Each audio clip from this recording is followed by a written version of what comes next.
নমস্কার, আপনারা দেখছেন ইউএনআই বাংলা আর আমি দীপ। যে ঘটনা ঘটেছিল, যে মর্মান্তিক, যে দুঃস্বপ্ন, যে ভয়াবহ ঘটনা ঘটেছিল সোমবার, কাঞ্চনজঙ্ঘা এক্সপ্রেস দাঁড়িয়েছিল হঠাৎ করে পিছন থেকে মালগাড়ির ধাক্কা। আর এই ঘটনাকে ঘিরেই বিভিন্ন তর্ক বিতর্ক রাজনৈতিক মহলে তো আছেই বটে, তবে একটি এফআইআর দায়ের করা হয়েছিল জিআরপির তরফ থেকে। সেই ট্রেনেই একজন মহিলা ছিলেন যার নাম চৈতালি মজুমদার। তিনি অসুস্থ হয়ে যান এবং তার বাড়ির লোক, তিনি বলেন তার বাড়ির লোক এসে সেই সময় তাকে নিয়ে যায় একটি হাসপাতালে। সেখানে আরপিএফ এর কিছু কর্মীরা এসে তিনি কেমন আছেন, কি ঘটেছিল, তার ঠিকানা, তার নাম জানতে চায়।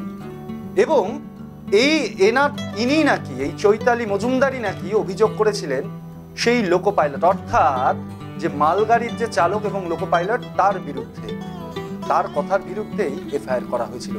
কিন্তু তিনি তো একেবারেই বলছে এই বিষয়ে তিনি কিছু জানেনই না। প্রথমে আরপিএফ আসে সকালে, তার সাথে দেখা করে, কথা বলে, পরবর্তীতে সন্ধেবেলা আবার আসে কিছুজন। ঠিক 8:30 নাগাদ চৈতালি মজুমদার যে কথা বলে, জিআরপি বলছে যে আপনি একটা লিখিত অভিযোগ করেছেন যে পাইলট এবং লোকো পাইলটের গাফিলতিতেই নাকি অ্যাক্সিডেন্ট হয়েছে, কি বলবেন? আমি কালকে তো ট্রেন ওই অবস্থার মধ্যে আমি বাড়িতে ফোন করি, বাড়ি থেকে আমাকে নিয়ে যায়, তারপরে আমি হসপিটালে ভর্তি হই। সেখানে গিয়ে নর্মালি কিছু আরপিএফ আসে আমার কাছে, তারা কথা বলে যে আমার নাম, ঠিকানা, তারপরে অ্যাড্রেস, সব কিছু ডিটেলস নিয়ে যাওয়ার পর তারপরে আরও কয়েকজন আসে রাত্রিবেলা 8:30টার সময়। তো তখন এসে তারা আমার থেকে আমার কি পরিস্থিতির মধ্যে ছিলাম সবটা ওনারা জানে, শুনতে চায় আর কি। আমি সেটা বলি, সেটা ওনারা ভিডিও করে। ভিডিও করার পর দেন আমাকে একটা সাদা পেজের মধ্যে ওখানে আমার নাম, ঠিকানা শুধু লেখা ছিল। আমাকে নিচে বলেছিল সিগনেচার করে আজকের ডেটটাকে দিয়ে দিতে। আমি শুধু সিগনেচার করে আজকের ডেটটাকে ওখানে দিয়ে দিয়েছিলাম, কালকের ডেটটাকে। দেওয়ার পর ওনারা চলে যায়। তারপরে রাত্রিবেলা ওই 10:30 নাগাদ আরো দুটো পুলিশ আসে, তারা আমার নাম, ঠিকানা এসব কিছু নিয়ে চলে যায়। ঠিক 8:30 এসে তিনি আবারও কেমন আছেন, আদতেও কি ঘটেছিল, সমস্ত বিস্তারিত শোনার পরে একটি সাদা কাগজে তার নাম, ঠিকানা দেওয়া এবং সাদা কাগজের নিচে তাকে একটি সাইন করায়। যদিও এই বিষয়ে চৈতালি মজুমদারের বাবা চিন্ময় মজুমদার বিষয়টিকে অস্বীকার করেছেন যে না, তাদের থেকে কোনো রকম কোনো অভিযোগ করা হয়নি। তাহলে এই অভিযোগটা আসলো কোথা থেকে?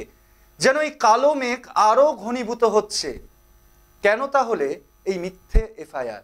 আদতেও কি এই দিকে, অর্থাৎ রেল কর্তৃপক্ষের এফআইআরটা সঠিক, নাকি যে এই অভিযোগ করেছে, যাকে বলা হচ্ছে যে চৈতালি মজুমদার, তিনি অভিযোগ করেছেন, তার কথায় কোনো সত্যতা আছে?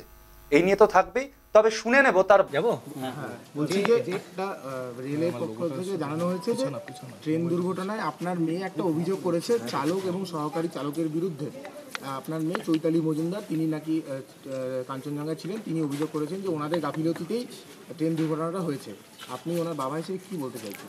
ও তো ট্রেনের ভিতরে ছিল, কে মারছে পিছন থেকে, ও তো জানার ব্যাপার নেই। তাহলে যে অভিযোগটা, না, অভিযোগটা তো ভিত্তিহীন অভিযোগ না। আমরা কেন রেলের ব্যাপারে, আমরা না চেনা, ড্রাইভারের সাথেও চেনা নাই, ড্রাইভারের যে মারা গেলো তার সাথেও আমাদের কোনো চেনাশোনা নেই। আমরা তো চিনি না, তাকে আমরা কেন করতে যাব? মেয়ে তো আপনার হাসপাতালে ভর্তি ছিল। হ্যাঁ, এই যায়নি কোথাও না।